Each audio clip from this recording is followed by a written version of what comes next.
if it hasn't been a day that if I haven't been chased around with a broom yet. So, dude, what are you doing nowadays? A little DFS, actually, a lot of poker, honestly. Like I've been doing a lot more poker than I have been before. Were you playing ACR or? No, like seals with clubs a lot.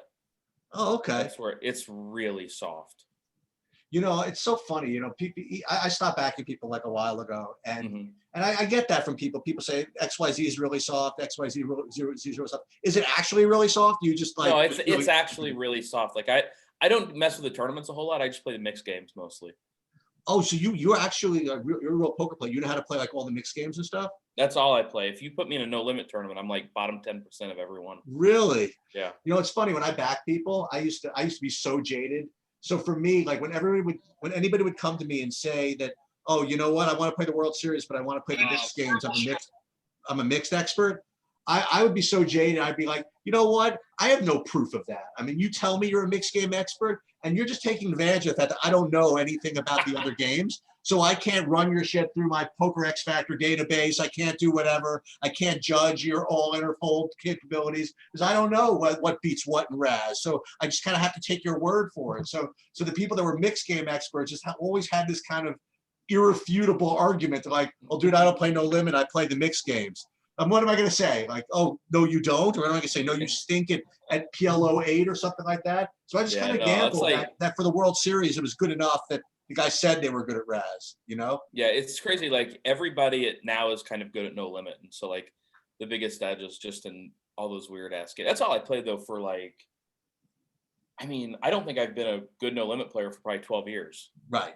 Like I've just been playing the mix, like nothing but the mixed games. And it was nice because when we lived in Vegas at the World Series, it would be like me, Scott Bowman, Dags, Brett Ritchie, and just like all mixed game guys. So you get to learn a lot doing that. So, okay. So just a little bit of, I don't want to say fanboy stuff, a little bit whatever. So I don't know if Bobby's told you. So I did not join the DFS army when everybody else played DFS, right? Mm-hmm. I did not get involved in it. I had just literally no interest in it. I run a hedge fund full time, and I always had just a little something else going on. But then what I found kind of interesting was there was in 2+2, they were running a DFS a contest, a DFS contest on 2+2, where it was one lineup per week in the NFL, okay, over the course of 17 weeks. Okay. And they kept track of the top scorers, and then at the end of 14 weeks, the top 4 advanced to the playoffs, right? Okay. And all the players that were on there were apparently like some of the best players. Said, you know what? I want to learn how to play DFS finally because I just want to, just to play in this freaking thing. And what I found, I did my own little research, and I thought that what was interesting, again, coming from a portfolio manager, was what was interesting is not just the projecting of players, whatever, was just the whole idea of how kind of players go together, right, in lineups and like lineup construction. Because in the stock market, anybody can tell me like 10 different good stocks, but to be able to actually put those together, it had a lot. It was very interesting to me. And then to figure out which ones correlated well with one another, which did not correlate well with one another. That's the thing that interesting. And then the real genius was then figuring out, okay, if everybody knows that, okay, if everybody knows the good players, how should ownership fill into this? You know what I mean? So that whole thing was really intriguing to me, which is why I got involved in the first place. So that's why I hooked up with Bobby, and and this year I actually won that 2+2 thing, and it was just some tough freaking players in that. Let's put it that way. I believe it. And so I got involved, and I just find it intellectually just so interesting. And again, that component of it, and I really could give a shit about what sport it is, honestly. I mean, that's the way I analyze. Like when I asked someone about a sport, like I had a guy on yesterday who was like a NASCAR expert. I couldn't tell you how many wheels were on a car, okay? But I wanted to ask him, okay, so how does playing a guy in the front correlate with a guy in the middle? Or guy in the middle correlate with that? What kind of chalk is good chalk in a car race? What kind of chalk is bad chalk? And that's the thing that kind of interested me. So when I first, whatever, I was a Roto Grinders guy. I list all the Roto Grinder stuff, and you were one of the guys that were always just kind of in my my wheelhouse. And I always, and I remember you just from poker in general. I just remember you being some MTT degenerate who was friends with Below, like everybody else. You know what I mean? and I always found it interesting that you were always that kind of guy who would just, just say, okay, yeah, this guy projects okay, but why don't I take this guy who's a little bit less owned and just try to, and try to go for the, shoot the moon or whatever it is. And I always respected that from you. And I always also respected the way you communicated. Okay. Because it's one thing to be good at something, and it's quite another to be able to communicate that skill to somebody else, and quite another to be able to communicate to a third person how to actually do that yourself, right? So like way before I was even involved in the hedge fund world, I used to teach the bar exam for a living, believe it or not. Wow. And as good as I was teaching the bar, there was nobody better than teaching other people how to do it. And I always felt as though there was a difference between the ability to do something and the ability to teach and communicate. And that's why I always thought that I did a good job with Poker X Factor or whatever, is that, yeah, there are a zillion people better at poker than I was. I mean, obviously, but I thought that I was really good at actually breaking it down, explaining it simply. And I thought you did a really good job of it. So when Bobby and I first started doing this, I always wanted to get guys on that I either knew or knew of or whatever it is, just to kind of talk about DFS and talk about whatever. And that's why, every once in a while I figured I'd reach out to you and do it. And I only bring up tennis just because it's something that's different and I don't know about it. And dude, let me tell you something. I mean, I know, listen, I really hope you're not in that way where dude, if I give away my quote unquote secrets of tennis, it's going to ruin my edge and stuff like that. I mean, seriously, because you know what? Bax and I had that exact argument before we started to do Poker X Factor, right? Like Cliff he said, dude, why are we giving away what we're doing? Okay, why are we doing this? Why are we giving away our thing? Are we going to make enough from subscription revenues to justify giving away? And the way I looked at it was a little different, Eric. I mean, I remember back when I taught the bar exam, when I was actually a student, yeah, I was really good at it. But once I started teaching it, what I found is actually the act of teaching it and breaking it down made me even better at it, because it allowed me to kind of like forget about preconceived notions. And even in poker, I got light years better at poker once I started teaching. And then once I started to figure out like how to put spreadsheets together and do the 3-bet fold stuff and the 3-bet shove stuff on my own, it made me so much better at it. So I feel as though when I do this, I mean, like Bobby and I don't get paid for this shit, right? But one of the reasons why I do it is, number one, it's intellectually stimulating. Number two, I get better at it just from teaching people how to do it. Yeah, I know that when I was doing a lot of RG stuff with Bobby, like he and I talked oftentimes about how we would both get better working together and, just bouncing ideas off of each other. It's funny because everybody thinks they have the secret sauce and they say, oh, well, I'm not going to tell anybody anything because I know everything. And so I'm going to win all the money for myself. And, the problem is if you have that mindset, shit ends up passing you by. Let me ask you a question. Let me start with this. So I went to DFS in general, and then we're going to go at tennis because I just do want to do that. So I guess the question I always ask is can you beat DFS anymore? In other words, when I say DFS, I really don't care about cash. I really don't. To me, it's boring. I'm not literally not slightly interested. Can you beat GPPs? And we'll take basketball and we'll get to tennis in a minute. Let's talk about the higher owned sports like football, basketball, and baseball. Can you beat those? And if so, how is that possible? I think baseball is definitely still beatable. I think people make more mistakes in baseball just by, well, okay, the Rockies are going to be 40% at home, but they have the highest team total, so I have to play the Rockies. I kind of think hockey's the same way, where so many people, all they do is look at the Vegas odds. Well, they have a 3.5 implied total, goal total, so I've got to play this team.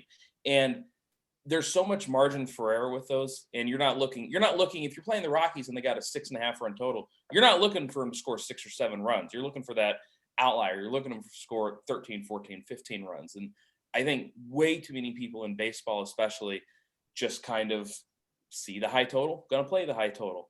Basketball, I think it's harder. I think the projection systems out there, whether, there are so many of them out there, whether it's ETR, whether it's Roto Grinders, whether it's Fantasy Labs, and Bobby, I know, you look at all these places, aren't these projection systems crazy good now? They're really good, but I actually feel like there's more edge in basketball than there is in any other sport, but it's also the hardest for me anyway. I've never had a losing season at basketball, but partially it's because I I really do lock myself in and watch more basketball than anybody. Like, I mean, I literally, when people start talking about things and they're projecting numbers, I can tell you that certain things that just don't make sense to me because I've watched enough of the rotations. I know who's likely to pick up stuff. I'm on the boards reading stuff.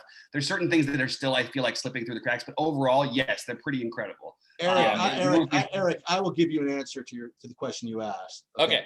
Because I look at a lot of different sites, and I actually track the projections from like a lot of different sites. Mm-hmm. They are so freaking close, man. I mean, like, they are so close. It is frightening. Okay. And it depends on the sport, but as basketball, they are so freaking tight, and football even, they are so freaking tight. And I had a NASCAR guy on yesterday, and the way I kind of described it, and maybe you agree with me, disagree with me, is the edge, if at all, in basketball, for example, is that you have to be like, you can't be an out projection guy. Like, you can't create better projection than somebody else. You've got to be like an expert construction guy, you know what I mean?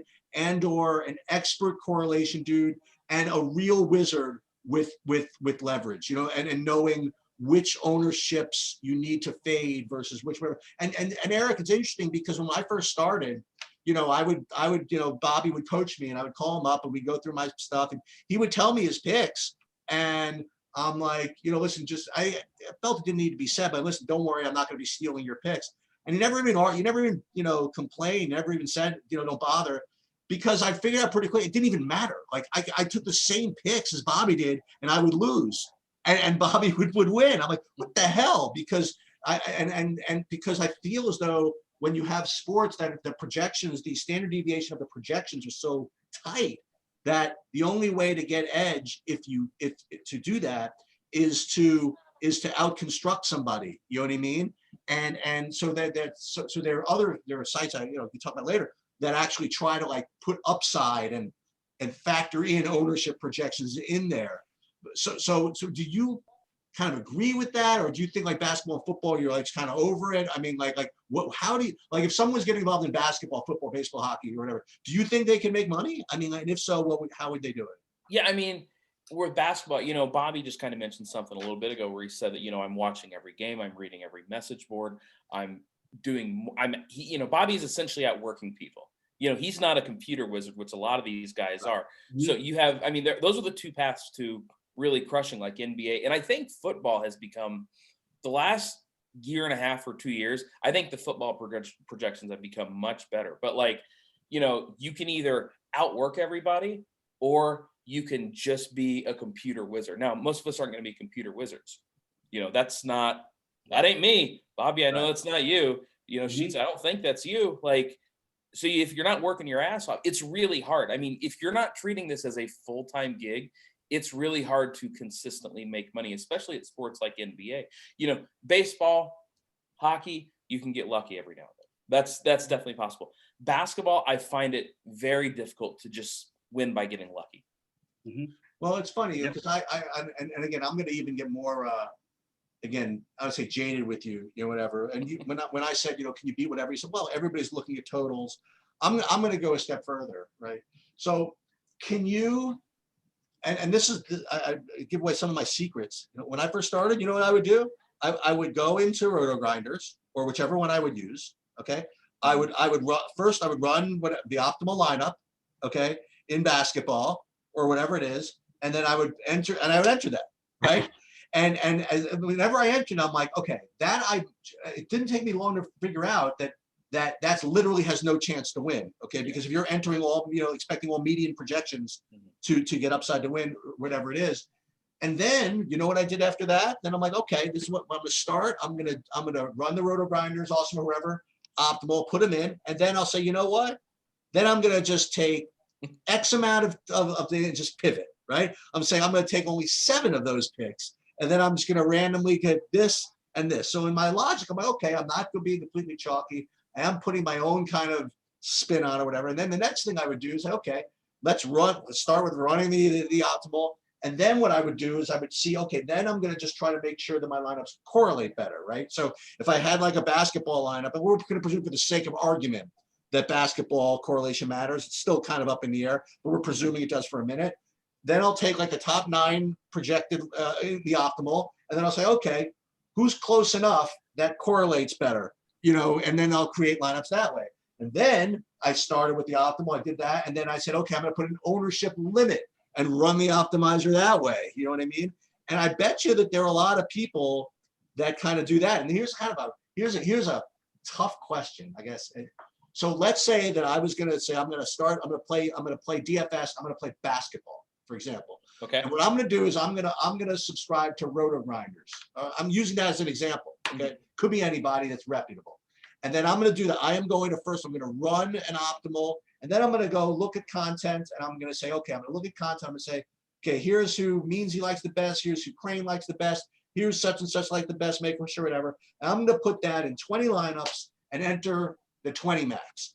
How much money am I going to lose? Like, what's my ROI? No, because you are, right? I mean, like, yeah. No, you're going to lose. You're probably going to lose, probably 15, 20%. And, the problem is, you can't win with those, like, and that's great, and it's, I know Meansy, like I was a part of the, I got to view the Roto Grinders projection team on a daily basis, and to say those guys work their ass off would be an understatement. But if you're just looking at nothing but median projections, guess what? Not only are you not going to win because those lineups don't win, but if you do win, you're chopping it with everybody because everybody's got the same damn players. I found that for me, the most success I had in NBA of any one season was the year that my wife was pregnant. I had a lot of time on my hands. I wasn't playing poker anymore. I just got to sit down at 11 o'clock in the morning every day, and I did my own projections. And sometimes they correlated well with what a lot of other people were doing. Sometimes they would be so far off the reservation that I would, be projecting guys that projected well for me, and they would be 2 or 3%. And what I found was that I almost didn't care if my projections were wrong. I didn't care if my projections over the course of an entire season were less accurate than everybody else's. I didn't give a damn, because when mine hit, I hit harder than everybody else. And if you're playing tournaments, and that's what we're talking about, we're not talking about cash games. We're talking about tournaments where everything is so top heavy. It's 100,000 to first, 10K for second, and a lot of these events. So, like, what do I care if over the course of a year my projections are more or less accurate than everybody else? I need them to be a little bit different, because if they're not a little bit different, you don't have a shot, or you have it's a very tough path to hit that big boy score.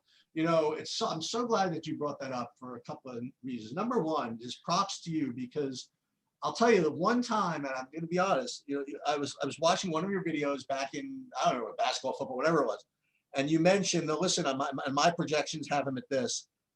I'm telling you, this is what I thought. I barely knew you. I just remember you just being like Blo's friend who played poker, who, is a degen like everybody else, right? I'm like, Crain's got no freaking projections. He's not doing his own freaking projections. He's just saying that. The day that guy even knows how to fire up an Excel spreadsheet is the day I freaking kill myself. There's no freaking way. And I'm like, maybe I'm wrong. Maybe he is. And like,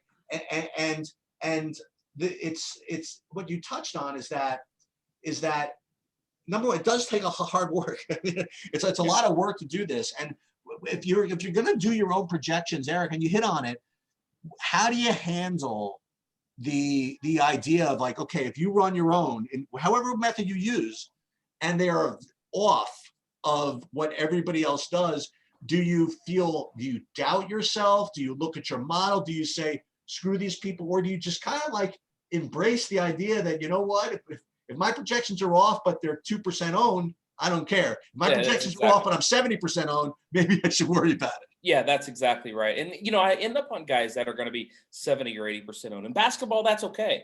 Like, if there's a guy that's 3K and he's projected for 35 points, like, I don't give a damn if everybody's playing. I'm still going to play the dude. But like, if I find a guy that's 2%, and every time I do the same thing, I look at my ownerships and I see, Jared Allen 2%, and I go, oh boy, did I miss news? Is Jared Allen in? That's the first thing I do every single time. Okay, he's in. Okay, he's starting. And as soon as he gets that first fantasy point, I'm like, all right, we're actually playing. That's good.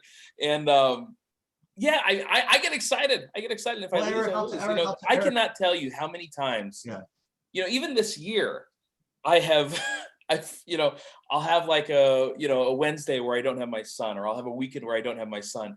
And I will spend all this time doing projections. And then 5 minutes until lock, I'll be reading somebody else's content, and I'll go, okay, maybe I'll switch this or that. And I say, you mentioned blow above. I send him this message probably 15 times a year. I said, I don't know what the hell the point of me spending 5 or 6 hours doing projections was if I'm just going to change it to whatever somebody else likes at the at the end of the slate. And so hey, sometimes it works out, sometimes it doesn't. But again, if you're doing your own projections, and this is what I've always said, your lineups and your players are going to naturally be low owned. Yes, that's true. And so I have found that if I spend a lot of time looking at content on ETR or Roto Grinders or wherever, like it's all really good content, and those plays are all really good. Listen, it's Eric, really hard to Eric, win playing nothing but those Eric, dudes. This is a safe space. Okay, like you can say bad things about anybody over here. It's totally cool. You know what I mean? And so, like, for example, I mean, Bobby and I talk about this a lot. I mean, sometimes like there'll be days where I just don't view any content at all, either because I'm busy or is it because I'm ever. I just have my own stuff. I do whatever, and then I'm like, I play the guys, and I'm like, why is this guy 2%? And then I sometimes in my videos, I'm like, all right, so before I start to get poisoned by content, this is actually what I like. You know what I mean? And yep. I'm not so egotistical to say that I'm smarter than all the content that I'm not watching, right? But there is a point where the way groupthink works, man. And you've seen it happen. You see it in football like all the time, Eric, right? Like you can almost feel the wave of ownership having nothing to do with anything that's changed, right? Just starts to just build towards like a guy that, and look, if it's one thing if something's changed and then like whatever it is, but like on a Tuesday, a football thing comes out, these are the salaries, people are like, okay, I like this. And then like over the course of the week, for no other reason, other people are saying that this is going to be the case. A guy just picks up ownership, and it's like you said, it's a tough balance to strike between overdoing it as far as the content goes. And for someone like me, it's interesting because, as Bobby knows, I'm like the master of leeching off people, but that's kind of the art, right? Is knowing who to listen to about certain things, who to ignore about certain things, who to be contrarian with. I mean, there are some guys that if they say something, I know the guy has no chance. Really, and that's the way it works in the stock market. That's the way it works in sports betting. That's the way it works in life, man. There's some people who are natural contrarian indicators on certain things. There's some people who are really, really excellent at certain things. So can I interject really quick? Because you said that you're like the king of leeching off people. Can I tell a story about the first time I ever saw you? Go for it. Okay, so I'm in Tunica, and I'm in line to register for a tournament. And back, everybody's playing satellites, especially back then. Everybody's playing satellites, getting the, they get the little $500 chips. Yep. And there's Sheets. I never met him. I barely knew who he was just from all the backing stuff that I'd seen online. And there is Sheets offering $475 cash for one for one of the $500 chips. Is that true? That's a true story. You didn't want to play. You don't want to play the tournament. Oh, that's okay. Here, I'll give you cash. I'll take that off your hands. So I think I might have paid for that because I went to Tunica twice. Once was the first time that the story I was just telling you about the first time I had ever been, and the second time that I went to Tunica, I ended up actually dropping out of the main because I was so sick. I got there was a terrible thing going around. I ended up with that's just Tunica fever. Tunica. Yeah, I got the Tunica whatever plague. I ended up having to go to like a half hour away to get literally like a shot in the butt, like old school. You know what I mean? So yeah, that is kind of awesome. But remember, as you have children, you'll appreciate this. You probably do appreciate this more. And Bobby, you'll appreciate this more. Well, you have a daughter too, but as you get older, you appreciate the value of time, more than you did when you were younger. And it's not just I'm going to die soon, not that more, but just the idea that you don't want to waste your time during the day doing stuff that you don't have to, okay? Or doing stuff that is either counterproductive or negative energy, or when you run a business, you don't want to be doing stuff that you could have someone else do instead of you, right? So interesting with DFS. I mean, it's a tough balance to cross, man, because I see some of these dudes, man, and I don't know how they do it. Like the hardest working men in showbiz, people that get up and do 8 hours of videos and do their own projections and do whatever. God forbid they have to play also. It's amazing. So there's got to be a balance. So I found that that I trust the people with the projection system to give me a median, right? And then I'm like, okay, so now how do I win? You know what I mean? Like now I know what to put in if I want to lose, right? Or play cash, same thing, right? Or then on the other thing, how do you win? Do you remember did you know Jason Gray also? You may have. Yeah. Yeah. Okay. Oh, Jason. Oh, yeah. Up in Oregon. So I used him as an example of this, but the way I describe this also in DFS is there are two ways, same as no limit hold'em poker tournaments. Mm-hmm. There are two ways to lose all your money. Okay, there are plenty, but there are two main ways. And there's an old poem by Robert Frost called "Fire and Ice." Okay, where some say the world will end in fire, some say in ice. It was allegory, whatever. But there are two ways to lose. Number one, take poker, is you could be a total spew box, right? You could just be super aggressive, way too bluffy, way too whatever, reshove in everything, and you could lose all your money that way. And that's like dying by fire. But the crueler way to lose all your money, but just as sure, is to play all too tight, right? Is to sit there and wait and wait and wait and wait and go all in and win exactly 50% of your coin flips, but you just don't win enough and you don't have enough chips and you'll lose all your money that way. And one was dying by fire and one is dying by ice. But believe me, they're both will end up losing all your money. And I've seen it. And listen, I have my backing records going back from whatever. And I could show you one day I show Bobby a couple of times, all the numbers of all the people and of the different types of ways that people lost like $300,000 playing poker, for example. And you'll see just as many of the people you regard as just uber tight and solid, right? As opposed to the people who are just like uber spew boxes. And the same thing, in my opinion, is with DFS, okay? The people that just go in and just plug in their medians and enter that in like the 150 max type tournaments, they will cash more, right? But they'll just lose it slower. You know what I mean? So let me ask you this. So what is your, I want to say favorite sport? What's your favorite DFS sport? Your favorite DFS sport to play? I like tennis. I really do. Tell me why you like tennis. Well, because I think everybody's really bad, and I think people really look at the wrong things. It's really easy to sweat too. Like let's talk about that, because that's what I'm interested in. Go for it. Yeah. Well, yeah. I mean, you can. You got your ESPN Plus account. You can set up one match on one screen, one match on another screen, another match on the TV. You can watch as many matches as you want at a time. It's so uncomplicated. Like you're either winning the point or you're losing the point. It's not, a sport like football where you got to say, oh, well, he's got to get, 9.4 yards here to get it's not like that. It's very binary. So I'm going to give you the two extremes. So, and that's part of what I talk about. That's why I didn't want to play golf at first. I thought the sweat was terrible, but I finally figured out how to.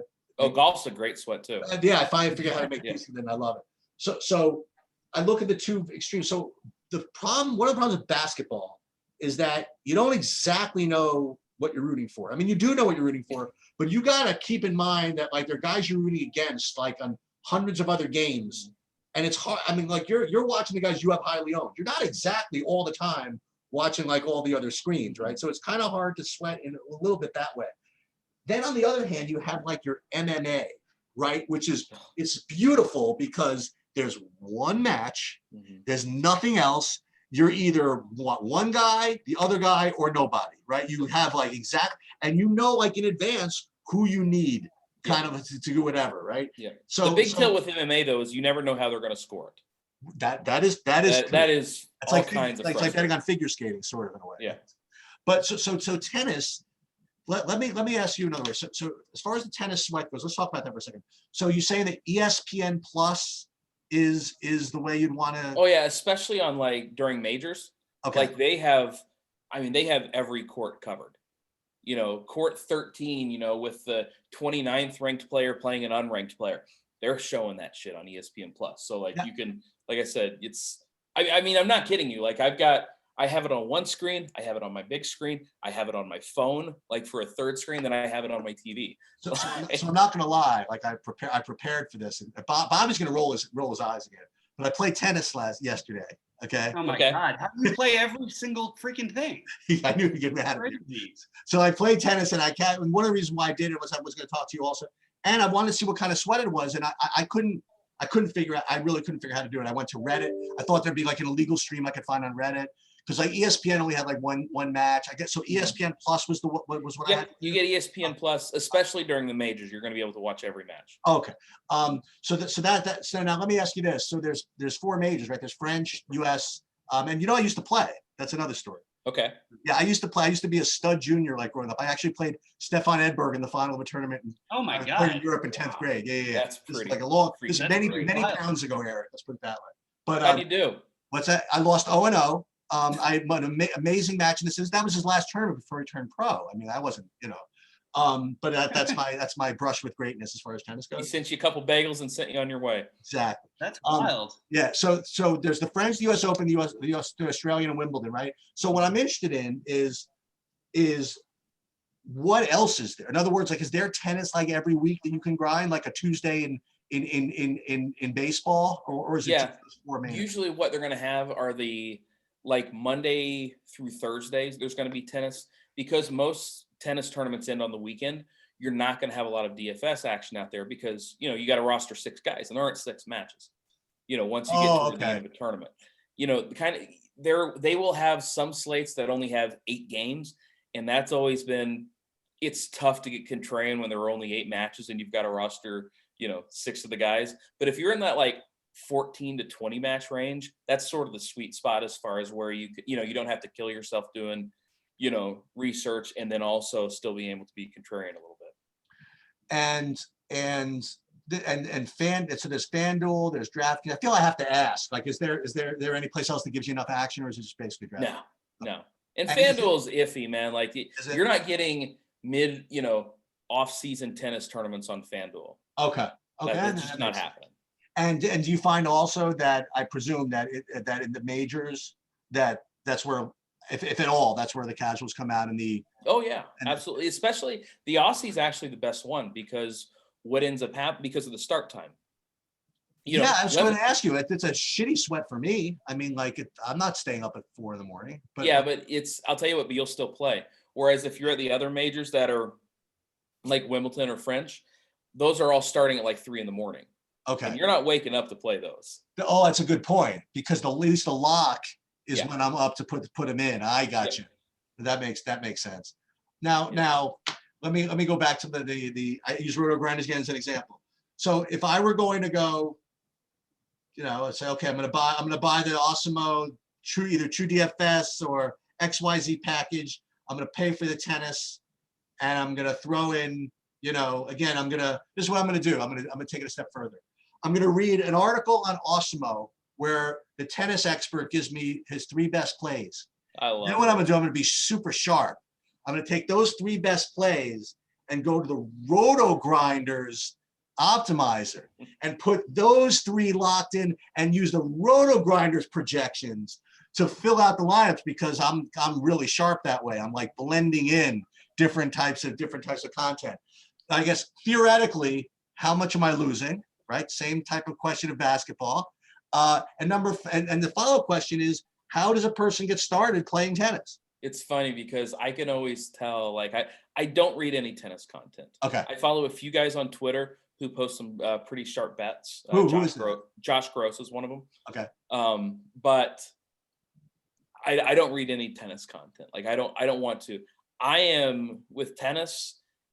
Everybody looks at aces, right? Everybody says, "Well, I want the aces because I want to get those bonus points." I don't know. You tell me. I don't know anything. Well, that's what a lot of people do, and that's what a lot of that content centers. Is that like strikeouts in baseball and pitching? Yeah. Only they score so much less. Like, I have found the best.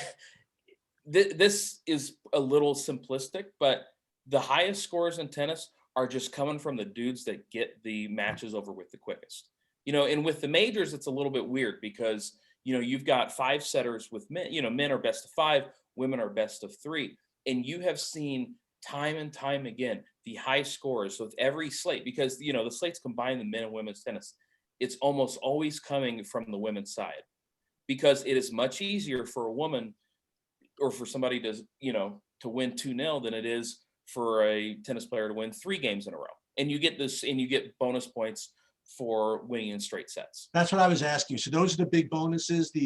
Is there like a multiple aces bonus or something like that? Yeah, if for a best of 5, it's 15, and you're gonna have a few guys hit that every single slate. Let me pull up a guy that I was You want to share yesterday. There was one guy who I knew was going to be popular, and he was tough to fade because of the odds. Milos Raonic yesterday. I had him. Yeah. Okay. He was about 67%, I think. Okay. And he was a fine play. Like, he was one of those guys where he was such a big favorite at his price range. Here, I've got it set up. Oh, where did it go? There it is. Yeah. Like, he was. Yeah, there it was. He was minus 705 at 9,400, which is huge. For $100 you could have say and played Petra Kvitova, who is minus 423. So it's a 300-point swing there. I'm just playing a guy like Raonic, but I knew because he's getting aces over 20% of the time, because he's somebody that people like to play anyway. That I knew he was going to be popular. I thought he was good chalk. Now he won 3-1. 2 of the sets he absolutely dominated, 6-1, 6-1, and he still only scored 80 points, which is a really good score. I'm looking at my FanDuel. Okay, yeah, I'm sorry, I'm looking at DK. I didn't end up playing FanDuel yesterday because FanDuel's got to figure some shit out because FanDuel is locking their tennis at the exact same time that NBA locks. I don't know how the hell they expect to get any casual players when they're locking at the same time. NBA starts. DK, they're locking an hour and 15 minutes later, and guess what? They're filling giant contests. They had 50,000 for first yesterday. They did, right? Wow. Yeah. So like I don't know what FanDuel's doing, but like it should be very simple. Like, you just don't lock tennis at the same time that basketball locks. It should be really common sense. And let me ask you this. So this isn't bad. 38 out of 1,352 players in my FanDuel lineup here on the right. That's not the worst idea in the world. It's not the worst. But this is from yesterday. Of course, we had. How can you not have? How do you pronounce that? Aslan Karatsev. I mean, how does anybody not play him? I mean, he's like a lock, right? He was one of the early guys that went. So I knew that I noticed his odds, and he was. Yeah. All right. So let me ask you this. Let me ask the same thing I asked NASCAR, Brandon, yesterday. Okay. What type of so I mean, I got to start somewhere. I'm not going to make my own tennis projections, right? I got to start with the content provider. So let me ask you this: same question I asked them? What type of chalk is good chalk? Typically, I know that slates are different, right? Versus what types of chalks are bad chalk in tennis? Like, is there, I don't know, guys that rate to 5 sets? I can't even imagine what is the chalk that's easier to fade versus what is the chalk that's the hardest to fade? If you have a chalky match, for example, yesterday Taylor Fritz and Riley Opelka. This one. That was a super chalky match. I think in the 2-2-2 on DraftKings, that match combined was something like 70% owned. Now, did they play? You play both? No. But I'm just saying that they were playing each other, but one side or the other was 70% owned because both those guys, especially Opelka, hits a ton of aces. He was only 7K. And if you're playing cash games, hey, you want to pay 7K? He's got a really high floor. The problem is he's not winning. He's not getting any breaks. Breaks score, you're getting 2 points a break. You're only getting 0.25 for an ace. Like, breaks score really well. If you're not getting breaks, if you're going 5 sets, it's really tough to crack that 65-point threshold. And that's just not enough to win. Like, on a typical slate, especially with as many matches that are going to be going on, like I think there were 25 yesterday, you're going to end up getting you know, a possible lineup, an optimal lineup that has, God, all 6 guys scoring in the 80s. And So, like these guys like Opelka, like they just never win 3 setters against good players. so, Like, so to go back then, so the chalky guys are usually going to be guys that are big favorites and or cheap guys that put a lot of aces out there. yeah. Oh, okay. Yeah. So which of the guys again that are, that you would fade? I mean, like like which are the 3K Gordon Haywards versus which are the 3,100 Royce O'Neals? You know what I mean? Like which types of guys in general? Because so I'm going to be doing again. I'm going to look at the thing. I'm going to say, okay, here are the top owned guys. Here are the locks. Everybody will tell me. I'm like, all right, which one of these do I want to say screw you to? Versus which one of these should I probably listen to? I mean, is it more the, I know every slate's different, but is it more the cheap ace guy, or is it more like the big favorite straight set guy? Here's the problem with playing the cheap ace guy is that they almost can never score enough to be on a tournament winning lineup. That's interesting. Okay. Because they're big dogs. You have to basically win, especially in a major, they have to win 3-0. They have to win 3-0. If they're winning 3-1, maybe if no other cheap guys get there, if they're winning 3-2, like Opelka yesterday, Fritz ended up winning, but Fritz didn't score enough either. One of the things that I look at in tennis, and you mentioned, people get on here and I don't want to give away my secret sauce. I think the most important thing in tennis that literally nobody looks at is the game totals. I don't even know what that means. What do you mean the game total? If you go to Penny, when you Pinnacle, you click on tennis, you're not only going to see like Corey Goff plus 173, but you're also going to see the total is 21. Okay. Does Vegas Insider have that too? Or? I don't think so. Go to Pinnacle Sports. Okay. Is the one that is where I go. It's Pinnacle Sportsbook. Yep. And so, for example, yesterday, we're talking about that Fritz Opelka match.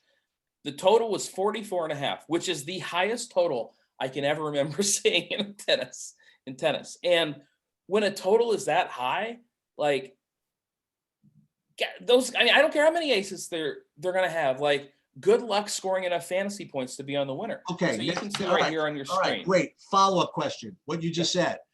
So very few people, the game totals are really important. How much of what you just said is the exact thing that everybody knows that does content that plays? No, I've never heard anybody talk about game totals. That's an edge, right? Yeah, I think that's the biggest edge in tennis is just like focusing on these lower game totals. So let's take a look. So here are the matches, right? So where would we? You might want to switch to American odds because I have no earthly clue how to read these. I don't even know how to do that. You see, go up. You see where it says decimal odds under the place where you'd log in? Yes. Okay. Yeah, click that. Go to American odds. Okay. There you go. All right. So these are the run totals, so to speak, over here. Yeah, these are the game totals. Like how many combined games there is expected to be. Like for example, this Casper and Tommy Paul match. Because of the pricing on this slate, and because people really want to play these guys in sort of that mid range, that's going to be a popular match today. That Laurie George Harris Alexei Papirin match is going to be really popular today because people, when they do builds, they don't want to play any big dogs because it's tough to go out on a limb, especially in a sport you don't know anything about. So people tend to play it a little safer, which means that people play guys like this. I typically avoid these guys because if that game total 39, that's 6-3, 6-4. That's going 4 sets almost every single time. Okay. Same for the 40.5. If it goes 4 sets, unless it is an underdog and unless there are not many upsets, they're not going to be on the optimal. So you want the lower game. Yeah, you want lower totals because you want, like I said, you just want them to get over quick. Now, if you look at, you got to understand with the women's matches and the men's matches, they're different. The men's matches, Matteo Berretti. Which one here? Yeah, go down. That one. Like it's got the 32 with juice on the under. That is a men's match I would consider. But again, you're having to pay for them. On this slate here, I don't. That's okay. Yeah, on this slate, he's 10-5. Like it's really difficult for those guys to to pay off. It really is, especially with the men, where more has to go right for an expensive man to pay off playing a best of 5 set than it Okay. does for an expensive woman. Because expensive woman, you only have to crush 2 sets. The guy has to crush 3 sets. Do you bet on tennis also? I dabble. I Okay. hit an 11-team parlay last night. Oh my God. It's like my brother. It's like my son. Yeah. It's like I don't think I've bet a parlay in maybe a year. And yesterday I was like I put like $20. I really wish I had put more on it. It was People like play tennis? plus Do people bet on 850. tennis? Is it a big deal? You can bet on tennis.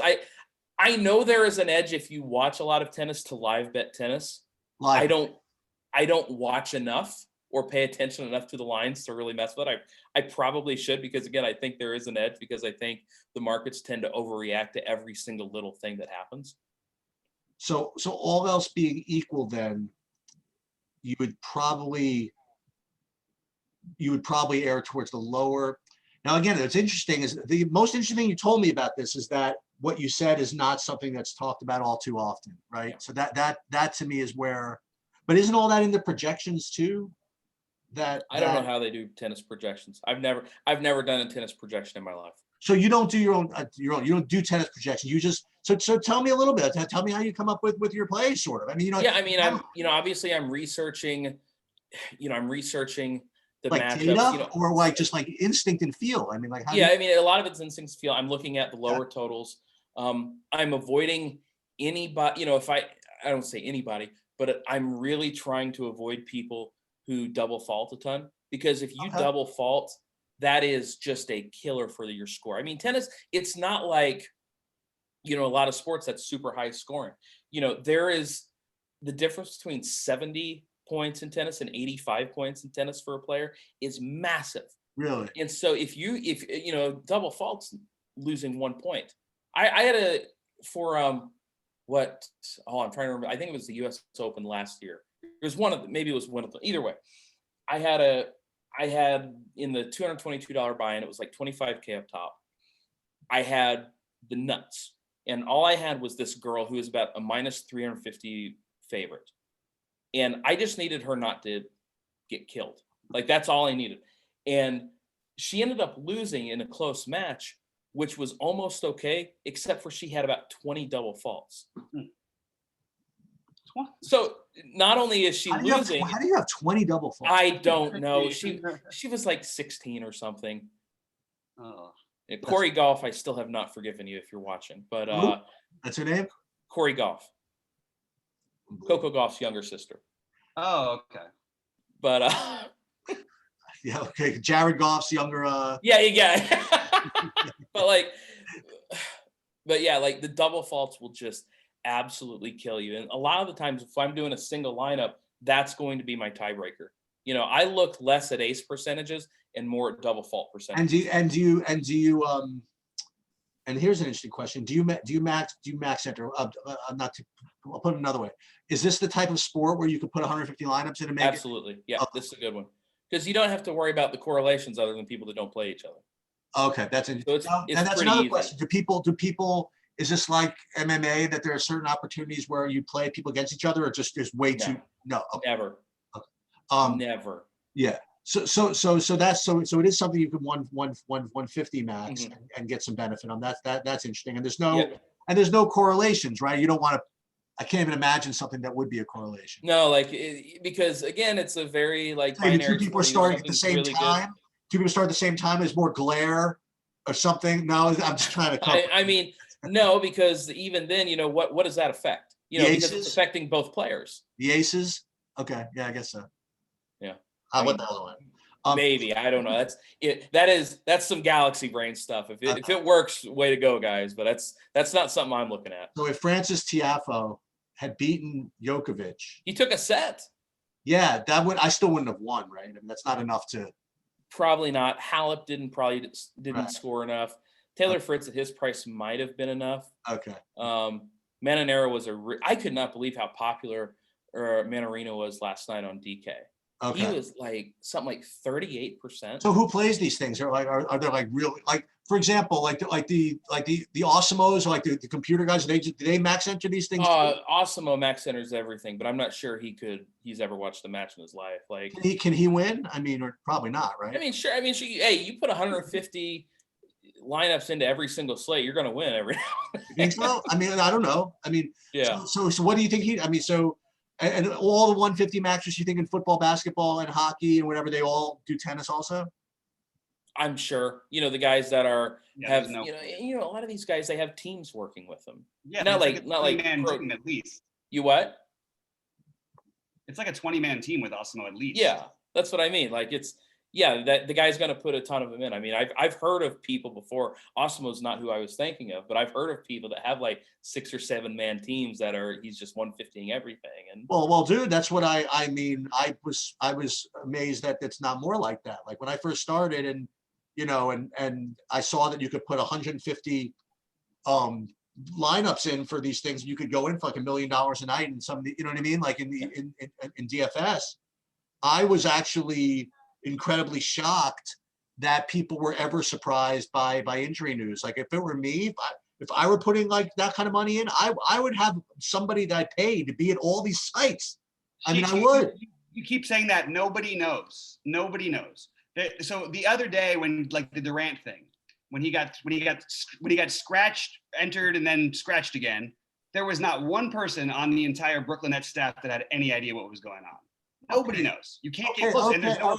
That's fine. That's on the margin. But like all these times we hear about somebody like just during warm-ups, they just tweak their ankle or something like that. I mean, if I'm playing like 500,000 a night, I'll pay some guy $50 a game to be at these things. I had a not to really mention long. one second, but not to mention guys on my team that would update my projections for me. Like I said before, time is money, man. I don't want to have time. I don't want to do shit like that.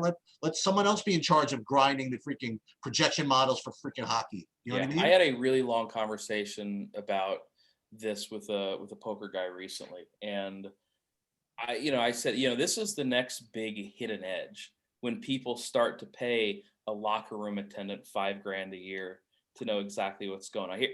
Okay, here, I'll tell you guys, I had one time a piece of insider information. It was about 4 years ago. Do you remember when Dustin Johnson missed the Masters with an injury? Yeah. A buddy of mine is friends with Dustin Johnson's brother. And the buddy of mine, we work together on a lot of DFS stuff. And he messages me like that night. He says, he's not playing. Don't play him anywhere. He's not playing. And I knew he was popular. And I think that he like hit the first tee shot and then didn't play anymore. But so it was like a late scratch with DJ. Yeah. And that's the one piece of information I think I still lost that slate, but still like that stuff happens. Yeah. Here's a fun story you'll like. A buddy of mine was flying private, and this was back in the Tim Duncan Spurs, right? And he was flying private out of the same airport that the Spurs were flying after a game. I'm not going to say where because that might give away who it is. But like he sees the team in there. No Tony Parker, no Tim Duncan, no Manu Ginobili on the flight. And so he talks to one of the team attendants, say, "Hey, where are these guys?" "Oh, they're not going to play." Well, Vegas didn't have this information yet. So he ended up betting the other team plus like 12 or 13 or so. The shorthanded Spurs still won by 25. So my buddy just got absolutely destroyed, but he could have had like a 25 or 30 point middle if he wanted. That's crazy. But I'm saying that's the next like. I don't think there'll be. First of all, there aren't going to be locker room attendants anymore. There's not going to be anybody who has enough exposure to the actual players just because of what's going on, and my guess it'll be that way for a couple of years. But there's a lot of other ways. That's one thing that I think people miss out on is, me and Cheats talk about it all the time, is that if you're playing tournaments and you're not factoring in narratives in the NBA, you're making a huge mistake, in my opinion. And now there's a bunch of different ways you can use it in different. It doesn't work for everybody. It's not always going back to your place. It's not there's certain specific ones that make more sense than others do. And if you start noticing a different, and there are certain guys who take much more advantage of it. For example, there was a game, I guess it was last year, but it was Clarkson and D'Angelo Russell, who I happen to know from being a Laker fan. have like despise each other, and they both at different points were like given up on by the team for each other. And they used to just go at it in practice all the time. Now they go and play each other, and I think they were like each 0.5% owned, and they were not only the 2 best scoring point per dollar, they're the 2 highest scoring players. They both put up like 75 fantasy points. They shot the ball 30 times, the career highs on both, and everything. Things like that make a difference, and you can find little edges like that in the NBA if you know enough of the details. And Bobby, there are 2 kinds of people out there. There are guys that played Kobe in his last game, and then there are guys that didn't. And the guys who didn't and try to justify it, you're going to have a hard time with that one. Oh, I didn't play him because blah, blah, blah. My projection system said he was only going to score 33 points instead of 35. I just couldn't do it. Like they're 2 kinds of guys. Here's the issue, right? And I talk about this with Bobby constantly, is that, you know, like it goes back to time too. The people that are real projection guys, and I don't say that negatively. As for the purpose of this discussion, I guess we say it negatively, that they only have time to just grind the projection, grind the numbers or whatever. What they get is sometimes very lazy with respect to stuff like narratives. And when I say lazy, I've done it. And when I say lazy, I mean this. What they'll say is this: well, Burks is going back to Utah or whatever. If I can't quantify that, I'm not going to include that in my consideration. But my comment is, even though you can't exactly quantify it, doesn't mean it doesn't exist, and doesn't mean that it's not valuable. Just because you can't tell me what the value is, doesn't mean it doesn't have any, right? So to me, like in a situation like that, it's better to even randomly add like 0.1 points than it is to just throw up your hand and say, I can't calculate. Someone shows me a jar of jelly beans. You know how many there are in it? No, I don't. That means they're not in there. You know what I mean? Like that's that kind of logic, you know? Yep. So if you want to take that to the extreme, you'll have, this is like a weird story, but so there's a guy I grew up with, right? Probably the smartest guy I've ever known. Okay. His name is Jason. We like sold Pop Rocks together when Pop Rocks were hot and we were in 6th grade, you know, whatever it is. And so we went off our kind of our different ways. He took one path, I took another path, whatever. And you'll find in life that there's a really sharp divergence sometimes between like genius and evil, right? And he kind of went to, not that I went to genius, but he kind of went to evil a little. Anyway, so he came back, and I lost track of him for a while. And I said to him, so what have you been up to? Oh, I was in Florida. I ran a bunch of 900 number sex businesses and things like that, and all kinds of escorts. I mean, I made a fortune. Now I freaking owe the IRS $8 million or something like that. And he's like, oh, but back then, man, Eric, everything was going so great. I even had a psychic on staff for like $150K a year. And I said, wait a minute, Jason, dude, you don't believe in that shit, dude. He's like, oh, of course not. And I said, well, why are you paying the person $150,000? He's like, well, what if I'm wrong? You know what I mean? Like, so it was worth $150K to him just in case he was wrong about that. Now, all didn't work out too well for him. He ended up, if you want to Google him, he ended up taking down Elliot Spitzer by running one of the escort services. His name was Jason Itzler. There's actually a thing on him saying New York Magazine, King of All Pimps, which is, oh my God, that's a whole, wild. You talk about my weird flexes, right? He was my 3rd grade best friend or something like that. So in any case, I mean, you talk about like the future, you know, you build a conglomerate of people that one guy's literally just in charge of figuring out nonsense, you know, like figuring out narratives and running them through it. And you laugh. I mean, you wonder how I do this, Bobby. Sometimes I know everybody's birthday. There's a freaking there's a Twitter feed that's narrative street.org or whatever the hell it is, you know? And you like, and that's why I say, Bobby, I'm not advising you. I'm just telling you because I know you'd want to hear that today's Bobby Portis's birthday. I'm just saying, you know, I'm not saying you have to play it or whatever it is. But I haven't heard a thing you said. I've been reading about the King of All Pimps. There it is. Yeah. Oh yeah, and that's literally my best friend growing up. Literally my best friend. Dude, how are you connected to everybody? This is really, it's crazy. No, it's a selection and survivorship bias, right? So I've been around for 54 years. So I'm connected to more people than you are in general. And I only bring up the guys I'm connected with, right? I'm not bringing up the millions and millions of people I'm not connected with. It's just I happen to be bringing up with more, talk about communication, right? So I happen to be bringing up with more force and delivery the few people that I am connected with. Like I can probably tell you about millions of people you're connected with. But so again, it's all survivorship and bias as far as that. I mean, what is it like it's supposed to be 6 degrees of separation, right? Right. I'm pretty sure I can get to everybody in about 3 or 4. Yeah, well, it depends on your No, like I've had to stop before because I know I can get to Obama in 3, and like once you can do that, it's. Well, you're from Chicago, right? No, I'm like 6 hours south of Chicago, but a friend of mine grew up best friends with Charles Barkley. Ah, okay. And so I know Barkley knows that whole, so I can get to like everybody. That's true. Go to her, to Barkley, to everybody else. Yeah, my recent one. Who did I flex today? Oh, the having Danilo Gallinari's text in my phone. That was. I think the most famous one I had on my phone was Jared Weaver. Oh, the pitcher. The pitcher. He and I texted a few times. You don't have Mohamed Sanu on your phone? No, that is my boy though. I'm aware. I think I joined DFS just after you did. You won that. I think so. I'm not sure. So my first show at quick thing though. My first show at Roto Grinders was a weekend show with Crain on Sunday for basketball. While he was that your first show?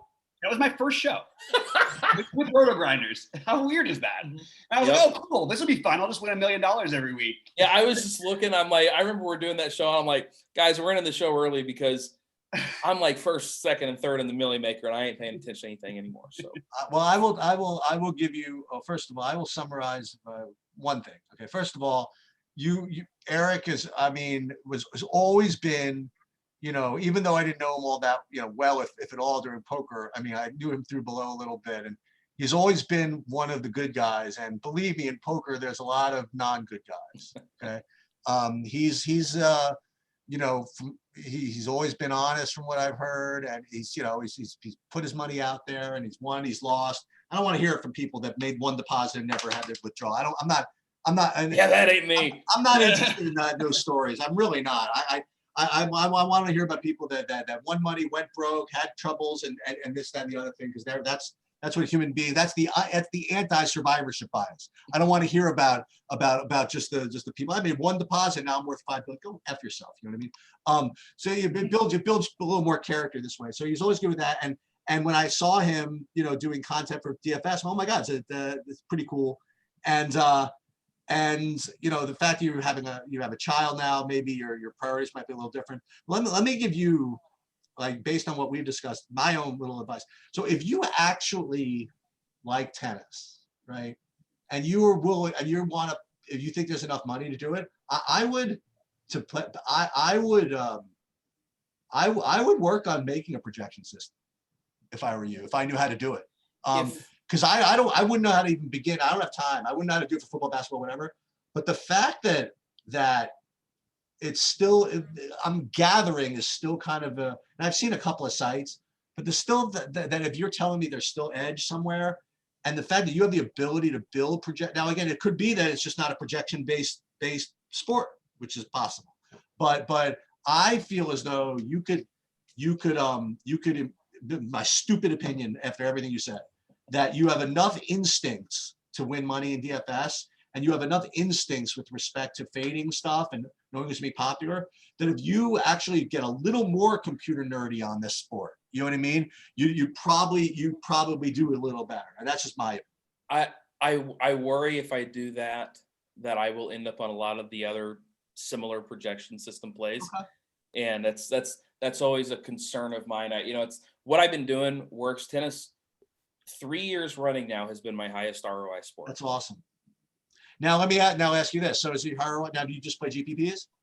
Yeah, I don't mess with cash games. So now again, I'm gonna bust your balls about this, because this is what I would do for poker, right? Someone would say, "Oh, dude, you got to back me." I'm like, "Oh, really? Wait, send me your stuff." He's like, "Oh yeah, I'm up 300,000." I'm like, "Dude, I don't want to hear that you won the Sunday Million, and that's why you're up 300,000." And then you send me your hand here season, and you flat call threes out of position for, you know what I mean, for half your stack. I'm not interested. So when you say your highest ROI, is that you think is it heavily skewed towards one result, or you really feel like you have an edge over? Yeah, I'm yet to win one of the tennis tournaments. That's amazing. I'm yet to get first in one of them, and I think my ROI is like And how do results distribute in tennis? In other words, like for your, I don't know what kind of record keeper you are. I imagine it's terrible. You know, but I thought that you would be the type that never made projections. So what did I know? My natural instinct is you're terrible with record keeping. But if you're not, like, how does results distribute in general with tennis? Because I know, like, in some sports you can be like this. Some sports you have to, you know, like be like this. You know, how does tennis kind of play out as far as variance goes? Like, is it baseball where you just like go zeros like players and, you know, whatever it is? Like, how is tennis compared?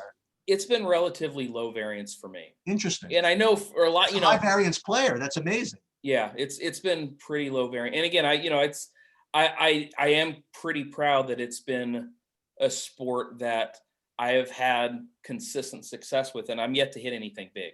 Wow. I think my best tennis day ever is something like $6,000. That's an incredible feat. Yeah. Now, and you know, like I said, I mean, you play the big really one well. too? And now what is the big one like on drafting? What's there, like 200 every day? There's usually a 222 during the majors and a 180 during the non-majors, and then they'll have like a 4-man 1500. But all those guys are good. Like, yeah. And their single entries. Do you put? Yeah, exactly. Yeah, Okay. like I'm not. I honestly probably should be playing cash because I feel like I have enough feel for it. It's just Screw that. Oh, cash is just such a freaking grind, man. Dude, you're gonna play cash and then you're gonna score the same amount as if you won a GPP, and then you're gonna kill yourself. Yeah, but I get more crowns. That's true. All right, so I am officially 1 for 1 in playing tennis. So I'm probably gonna retire. But if I decide to play, I'm definitely gonna use some of the things that we talked about. But more important, dude, I'm just glad to hear your voice. Glad you're doing well, and you know, our door. Whenever you want to come on and BS about anything, like, dude, even if you have an opinion on a basketball slate or a football slate, people love hearing Bobby and me, but people get sick of our voices. I'm so sure. I don't blame them. Everybody loves you, man. And so, dude, so everybody does, and you want to come on here and you want to come in and rag on other people, that's totally fine too. I know you're probably a little bit more of a diplomat than some people are, but you know, you can do that too. You want, but seriously, doors always open. And anything else, Bobby? No, man, it's great to see you. Great to talk to you, and yeah, appreciate you coming on. You're the man, Eric. Yeah, I appreciate you guys. All Talk right. to you guys later. Thank you guys. Talk soon. Yep. See ya.